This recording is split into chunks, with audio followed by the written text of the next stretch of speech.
Welcome to YS Online. My name is Dice and I am here to teach you Japanese. These lessons are in Tagalog, so for all of my Pinoy brothers and sisters out there na nag-aaral ng Japanese for their JLPT and JFT basic tests, this channel is for you. In previous lessons, we learned about quantifiers, so ito ang ating numbers na nilalagyan ng counter suffixes. So katulad ng 1 month, 1 week, 1 day, 1 minute, etc. We learned that there are many different words in Japanese used to measure out these numbers. So 1 month is ikkagetsu, 1 week is ishukan, 1 day is ichinichi, and so on and so forth. If you'd like a refresher on quantifiers, be sure to check out our previous videos talking about this topic. Links in the description box below. In today's lesson naman, pag-aaralan natin ang sentence structure, time period ni something kai verb.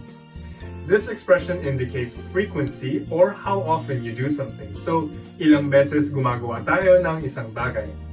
For example, once a week. Dito, ang quantifier natin ay 1 week at ang frequency natin ay once. So, sa Japanese, magiging ishukan ni ikkai. Ishukan is 1 week, ni is our time particle, and ikkai is once. How about kung sasabihin natin na 2 beses? Kasi 2 beses tayo sumasahod sa isang buwan. Diba? So, sundan natin ang pattern natin. Quantifier, frequency. 1 month is ikkagetsu, then particle ni, then frequency twice. So, nikai. Ang verb, kaimono shimasu. So, bali ang sentence natin ay ikkagetsu ni nikai kaimono shimasu. Not too difficult, right? Okay, isa pa tayong pattern ngayon. This is quantifier dake or noun dake. Dake means only. So in Tagalog parang lang, diba? Halimbawa, gusto natin sabihin 1 week only or isang linggo lang. We say ishukan dake. So, same meaning lang siya kapag naglagay tayo ng noun. Let's say Sunday only or linggo lang. We use noun dake. So in Japanese, nichiyobi dake. Halimbawa, may pinag-usapan tayo. Let's say our rest day, idudugtong natin sa umpisa with the topic particle wa. So yung sentence natin ay magiging yasumi wa nichiyobi dake desu. My day off is on Sundays only. So sa linggo lang ako nagpapahinga. Kayo naman, try to make your own sentences using quantifier dake and time period ni something kai verb.